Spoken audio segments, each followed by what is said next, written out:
So in this Mettā Sutta, Buddha first gave the qualities of a monk, qualities of meditators, that a monk meditator should have before he or she practice loving kindness meditation. However, this does not mean that a monk or meditators must have these qualities before he can practice loving kindness meditation.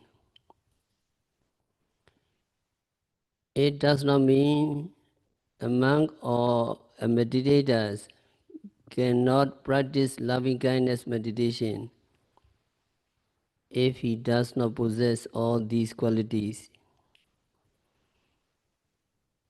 These qualities are very good quality, ideal qualities.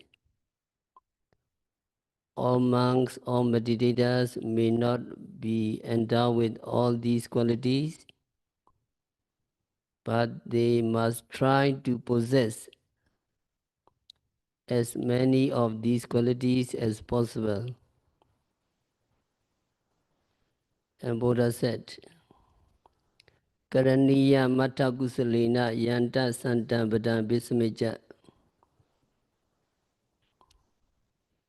If we want to dwell penetrating the state of calm, if we want to dwell penetrating the state of nirvana, and if we are skilled in our benefits, what we have to practice, we should practice three kinds of training: morality, concentration, and wisdom.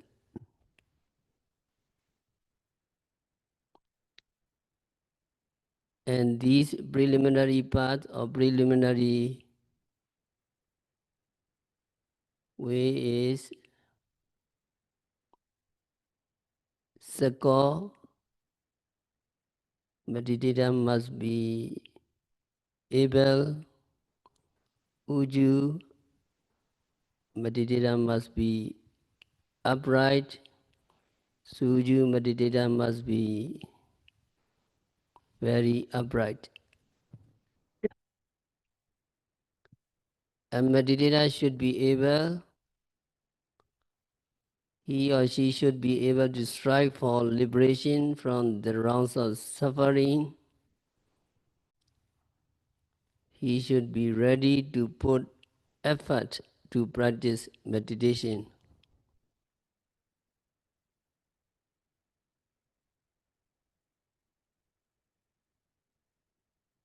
And Uju, he or she must be upright and very upright. If not cunning, from the point of view of physical and verbal behavior, he will be regarded as being honest, Uju, or straightforward. If the person is not crafty or cunning in mental behavior,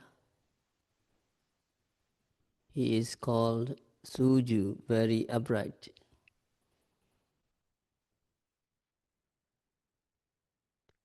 If refrain from revealing the truth of the attributes which he does not really possess, it would amount to being honest or Uju. If no acceptance is made of the offering of or donation given by others through reverence under the false impression of the attributes which the monk does not really possess, he shall be considered to be very honest, very upright.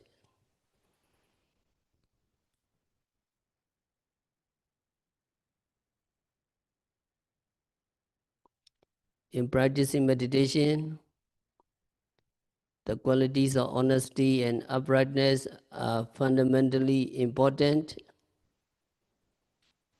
Is spoken under the pretense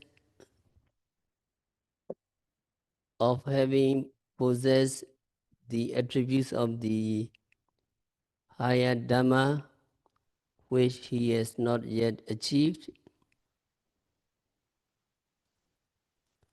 or if a false claim is made without actually possessing the attributes,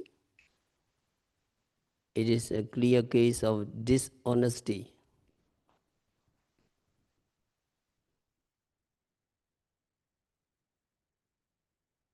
Such a person who makes a false claim under pretense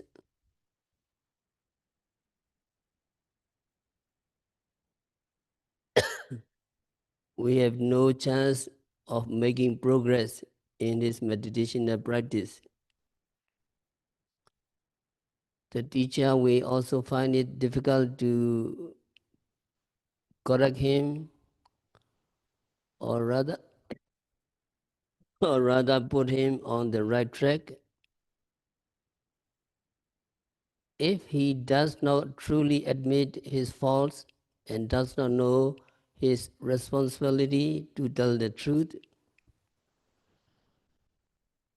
he is devoid of quality of suhuju, very upright.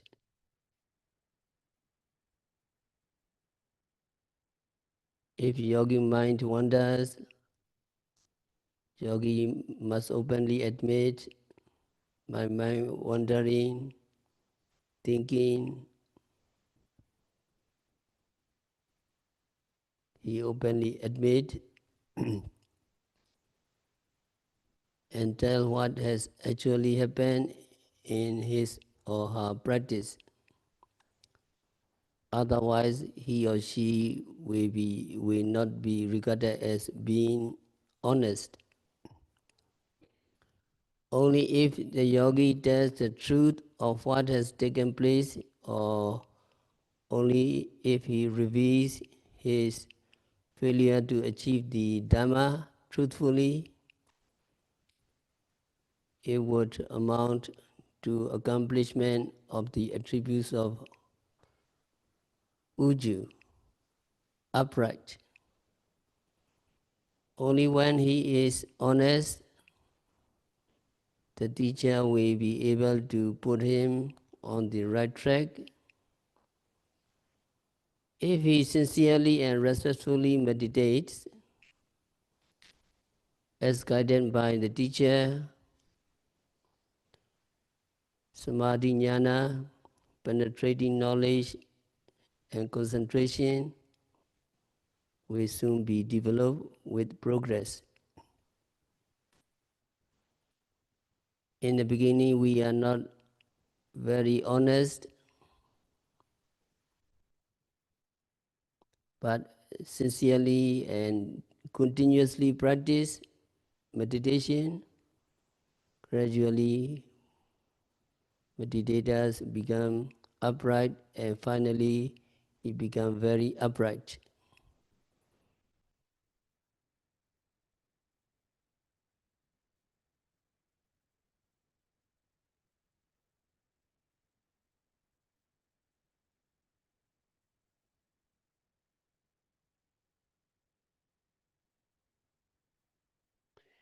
In particular, when meditator reach the stage of Uddiyavya Jnana, the knowledge of rise and fall, passaddhi, kaya passaddhi, citta passaddhi, kaya luda, citta luda, kaya mudduta, citta mudduta, kaya kaminyata, citta kaminyata, kaya pagunyata, citta pagunyata, and kaya jugata, cittu jugata. These beautiful mental states become conspicuous. Kaya passaddhi is calmness. Luda means lightness. Mudita means gentleness. Kaminyata means adaptability. Pagunyata means proficiency. Ujjukata means honesty. These beautiful mental states occur when yogi reach the stage of Udayabaya Jnana.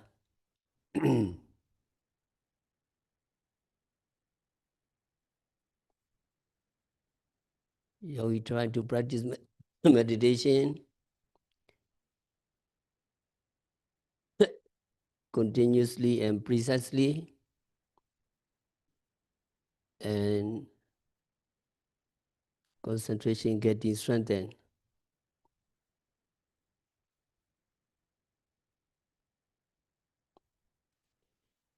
There will be no mental hindrances in his mind. Excess concentration can subdue mental hindrances, and it can keep the mind on the meditation object firmly. But for Vipassana yogi, momentary concentration can keep the mind on the object, and it can keep the mental hindrances away from his mind. So momentary concentration is actually similar to excess concentration.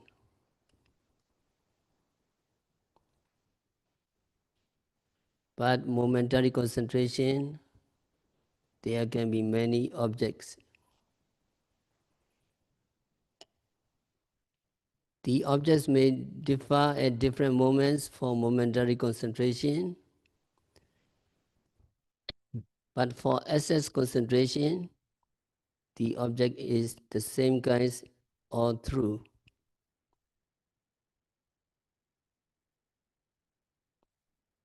So when a person who practices Vipassana gets momentary concentration, he or she is said to have achieved the second stage of purity. So during practice, when your mind is on the meditation object only, and it does not wander, then you are said to have obtained momentary concentration. When you get momentary concentration, you begin to see the objects, you begin to distinguish object as there is mind, there is Mettā.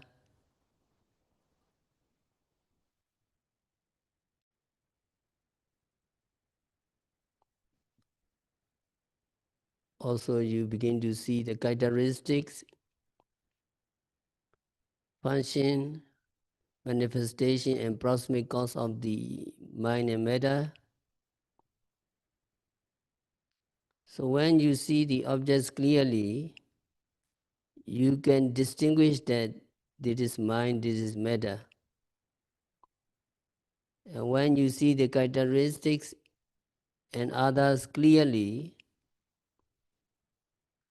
then you are said to have achieved purity of view. That means you watch the object, you just see that there is just the object and there is the mind that takes that object. So there are only just these two things arising and disappearing. And there is nothing in addition to these two things which you can call a self or soul or an atta.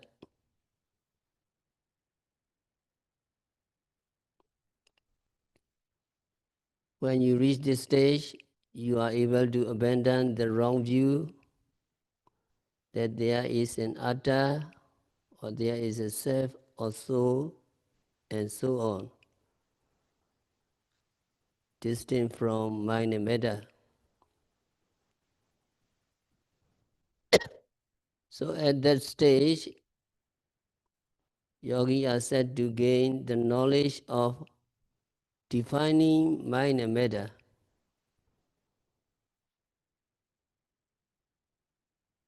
After seeing mind and matter clearly and distinctly, you see the causes of mind and matter. You see that something is the cause of mind or something is the cause of matter. At this stage, you are able to overcome doubt. You overcome doubt about whether you have been before or whether you will be in the future, or also doubt about the Buddha, doubt about the Dhamma, Sangha, and the practice.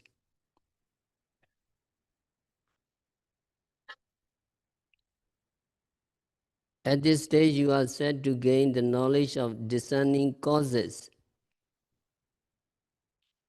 Causes means sometimes the real causes and sometimes the condition. So at this stage, you see the conditionality of things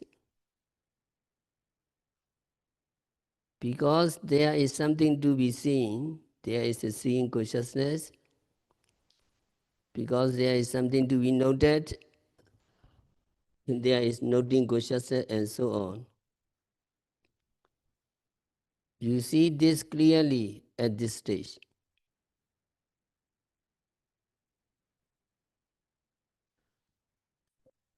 When you reach this stage, purity of overcoming doubts,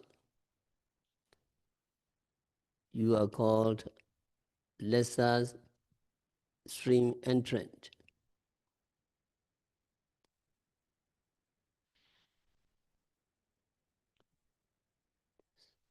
So this yogi will not be reborn in four woeful states. In his or her next rebirth, if he does not fall away from this stage, but if he falls away from this stage before his death, then his rebirth is not assured. He may be reborn in the four woeful states. If he does not fall away from this stage until his death, he will not be reborn in the four woeful states. After discerning the causes of mind and matter, yogi continue to practice, and he practiced the comprehension of the three characteristics. At this stage, he takes object as a group and then contemplates on them as impermanent, suffering, and not so.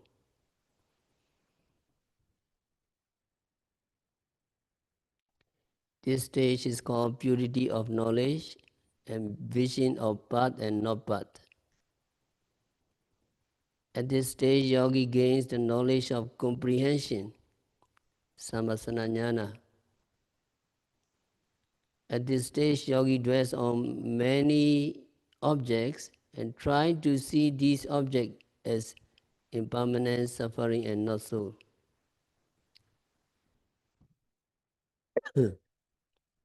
After comprehending these three characteristics of mind and matter, yogi come to see the arising and disappearing of mind and matter. Here, yogi see the arising and disappearing of individual object. Yogi does not take a group object, but he takes each individual object at the moment, and he sees that the objects arise and disappear.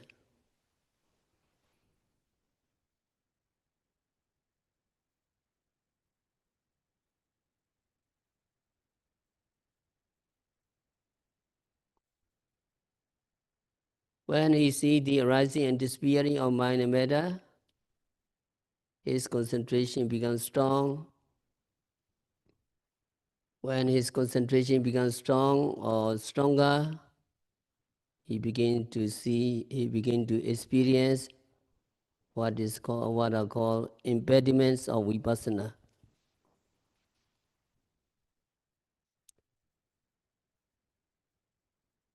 Yogi may experience obhasa, light. A yogi may experience piti, joy. A yogi may experience passaddhi, tranquility. A yogi may experience strong confidence or strong faith. And yogi's effort is strong.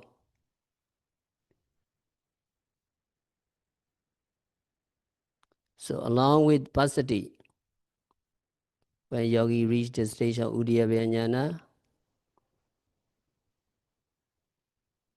other beautiful mental states become obvious.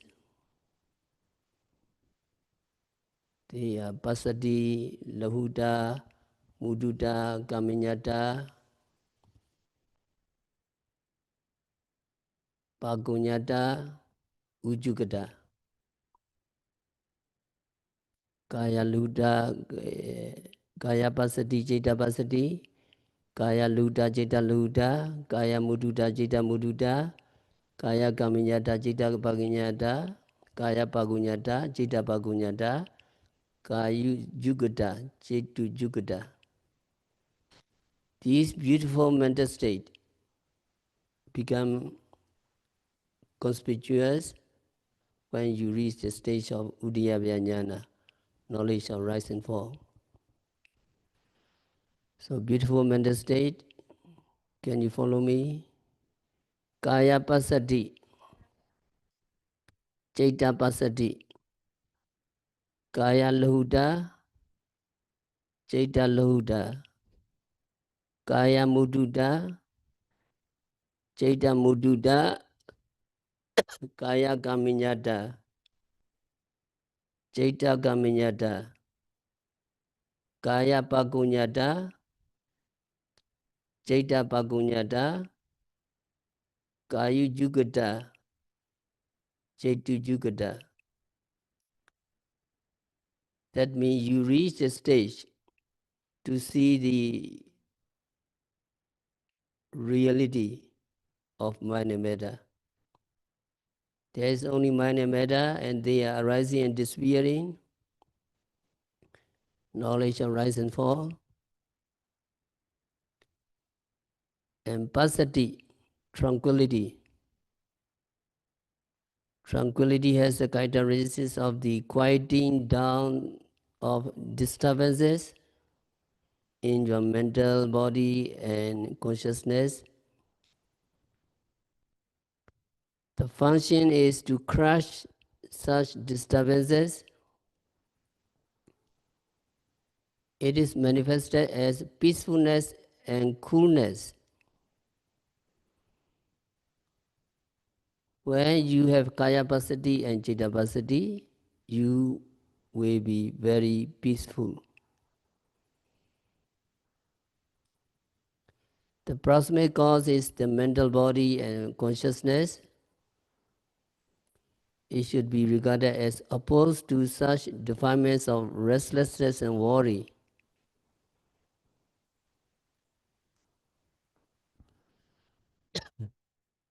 When there is restlessness and worry, odija and gogoja, you don't have tranquility of mental states and tranquility of consciousness.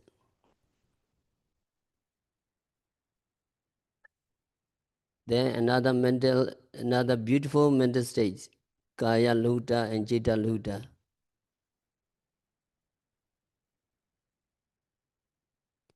Luta means light. So luta means lightness, lightness of the mental states and lightness of the consciousness. When there is lightness, there is no heaviness. The lightness has the characteristic of the subsiding of heaviness in your mental body and consciousness. The function is to crush heaviness. It is manifested as non-sluggishness. The proximate cause is the mental body and consciousness. It should be regarded as opposed to opposed to such mental defilements as sloth and torpor. When sloth and torpor arise, you become heavy. First, your eyelids become heavy, and then overpower you, and you nodding. You become a very heavy things. When you are awake, when you are alert, then there will be lightness in your body and mind. And when you reach the stage of Udiyabhyanyana, knowledge of rise and fall, beautiful mental states, Kaya Mudutta and Citta Mudutta, that means softness. That means softness means malleability or flexibility.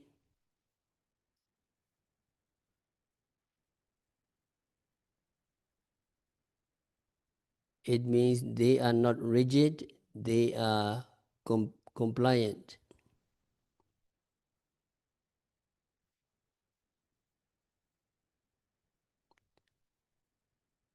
This malleability has the characteristic of subsiding of rigidity. They are not rigid when they are malleable. It should be regarded as opposed to such mental defilements as wrong views and conceit, deity and mana. When there is wrong view, you are very stubborn. You don't want to give up your view easily. And when you are conceited, when you have pride, you are rigid, you are stiff. So when you have mana, when you have conceit, you don't want to bow down. And so they are rigid mental states. So this pair is the opposite of these mental states.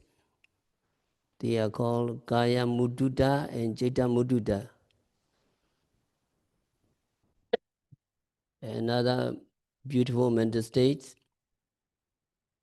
Kaya Kaminyata and Citta Kaminyata.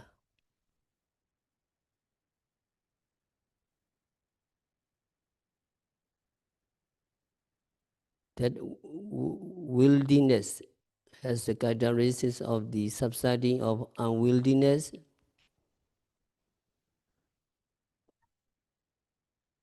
The simile given here is gold. When gold is purified, it becomes wieldy, it becomes pliable. You can shape gold into anything without there being resistance. If the gold is hard, it may not lend itself to being made into different kinds of ornaments. So first the goldsmith has to purify gold by treating with fire. When the gold is purified, you can make it into any ornament you like. The state of such a thing is called wildiness or kaminyata. It is agreeable to being shaped. It is agreeable to being made into anything. Its function is to crush unwieldiness. It is manifested as success of the mental body and consciousness in making something as object. Its proximate cause is the mental body and consciousness. It should be regarded as opposed to the remaining mental hindrances which create unwieldiness of the mental body and consciousness. And when you reach the stage of Uddiyava Jnana, knowledge of rise and fall, beautiful mental state of Pagunyata, Kaya Pagunyata and Citta Pagunyata become obvious. Kaya Pagunyata, Citta Pagunyata, the proficiency. This is what also causes a little problem. Pagunyata comes from Paguna. Paguna has three meanings. The first meaning is straight. That is not needed here because straightness will come later. The second meaning is proficiency. Proficiency means being familiar with.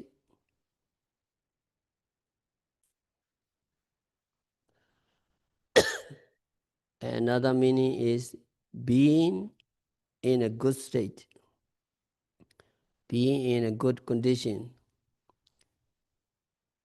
That would fit here. Because when you read the characteristic, it is the healthiness of your mental body and healthiness of your consciousness. You can say, oh, it is you have the healthiness of mind. Always kaya pagunyata is translated as proficiency, but healthiness of mental state and healthiness of consciousness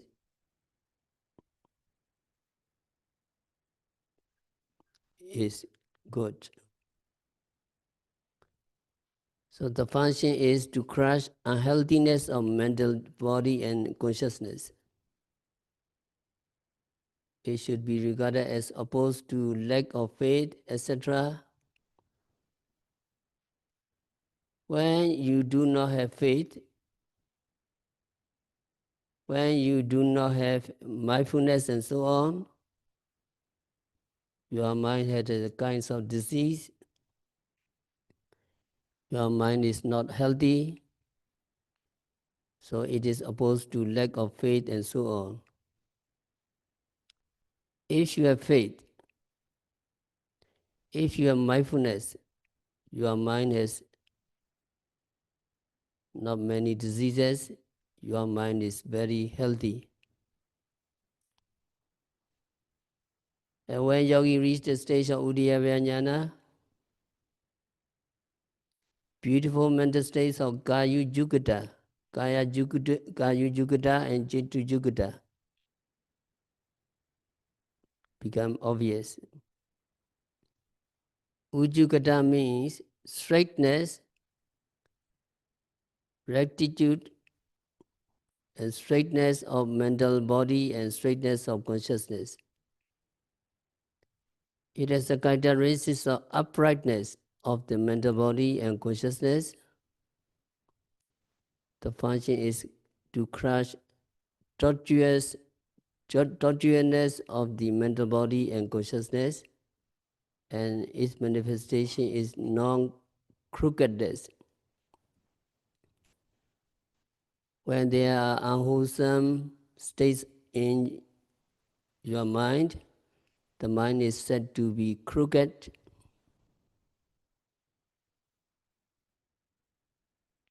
Mind is said not to be straight, so it manifests itself as non-crookedness.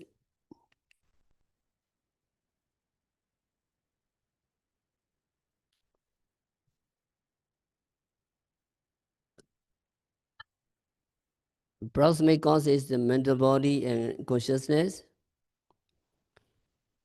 It should be regarded as opposed to hypocrisy and fraudulence.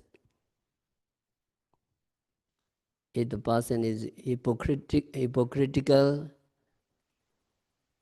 and have fraudulence, he is called Maya Satya. So these mental states are listed in pairs. The explanation given in the commentary as to why these are listed in pairs, why others like Saddha and Sati and so on are listed separately. The answer is that they crush their opposite qualities when they are together. That is why they are put together as pairs here. So remember, when you reach the stage of Udiyabhya Jnana, knowledge shall rise and fall. Pasadi, Lahuta, Muduta, Kaminyata, Pagunyata, Ujugata. These beautiful mental state becomes obvious.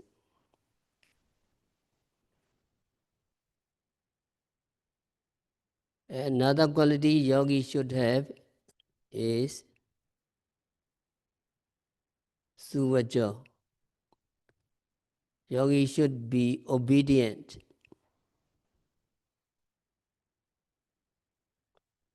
The person who is stubborn, or the person is not taking good advice or admonition is the unruly person known as Dobaja. Such a person is obstinate and big-headed and is not ready to listen to the good advice given by others. He is in the habit of speaking counter to what others have said, with a tendency to hold a contrary opinion. He may think of the other as being bossy. When he is admonished, he behaves or reacts badly. When asked, he refuses to admit his own fault.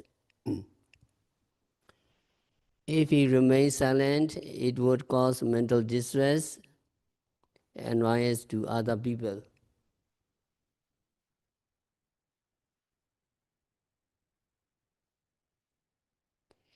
Even though a person may admit his own fault, then and there he may later continue to do bad deeds without changing himself. This also amounts to disobedience.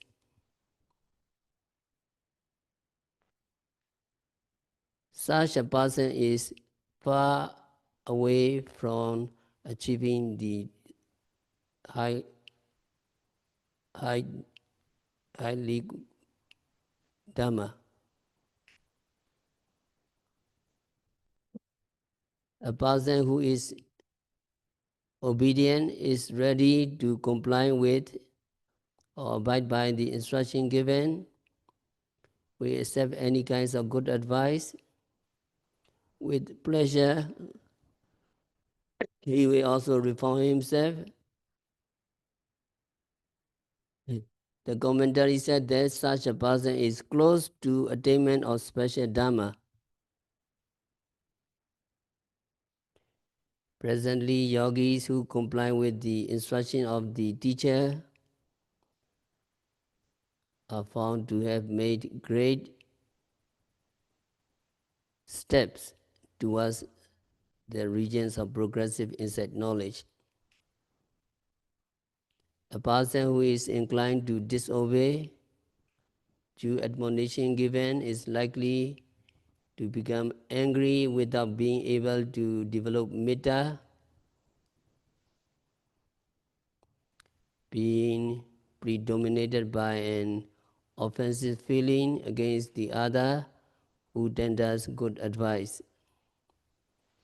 It is really essential for a yogi to be obedient. If properly reflected, what others have said with the best of motives is for our own benefits. For instance, a person whose face is stained with dirt will be loving if he goes to a public ceremony. If another person who has seen him with dirt on his face has made him know of this fact, he can very well wash and cleanse the dirt on his face. So if he goes to the ceremony after cleaning the dirt on his face, he will escape ridicule. If any shortcoming of the person is pointed out by the other, he should be grateful to the well-wisher. So, yogi should greatly rectify his own fault. If his attention is drawn to it by a friend or a relative. Venerable Rahula, when he was 7 years old, piled up a mound of sand and even prayed earnestly that, "May I receive admonition many a time," or as much as there were grains in the heap of the sand. Venerable Rahula